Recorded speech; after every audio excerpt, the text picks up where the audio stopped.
Un grand moment parce qu'on a eu la chance quand même d'accueillir les hommes du Tour de France, la voix du Tour de France d'abord, Daniel Manjas, qui est un ami, et puis Bernard Hinault, 5 fois gagnant du Tour de France, champion du monde, etc., qui nous a fait l'amitié d'être là.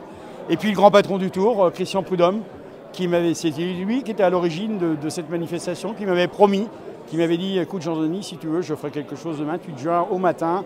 On n'a pas beaucoup de temps, mais je serai là. » Et donc ils ont tenu parole et j'en suis très satisfait. Je pense que les artisans qui étaient présents, nos invités, étaient très contents de cette matinée. Faire le lien entre l'artisanat, le Tour de France, le cyclisme, voilà, il y a plein de liens. Et d'ailleurs, c'était évoqué dans les débats, il y a plein de liens.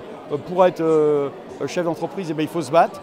Il faut s'entraîner, il faut faire des sacrifices. Un cycliste, c'est la même chose. Parce que c'est le départ du Tour, c'est tout simple. Je crois que quand le département se mobilise pour faire un grand départ, c'est tout à fait logique d'aller leur donner le petit coup de pouce. Ceux qui ont posé des questions, il y a des questions qui ont été posées aussi par Daniel Manjas, qui est quand même l'enfant du pays.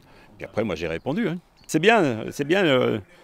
Je crois qu'il y avait eu la Bretagne qui avait fait ça, où il n'y avait pas eu de prologue. Il y a eu aussi la Corse, où il n'y a pas eu de prologue. Ça c'est génial parce que ça permet de donner encore plus au département ou à la région.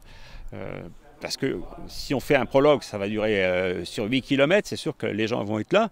Mais il y aura beaucoup de gens qui ne seront pas satisfaits. Et le fait de pouvoir faire une belle étape en partant du Mont-Saint-Michel pour aller à Utah Beach, ça permettra sur 180 km d'avoir des gens tout au long de la route. À bientôt sur tvie.tv.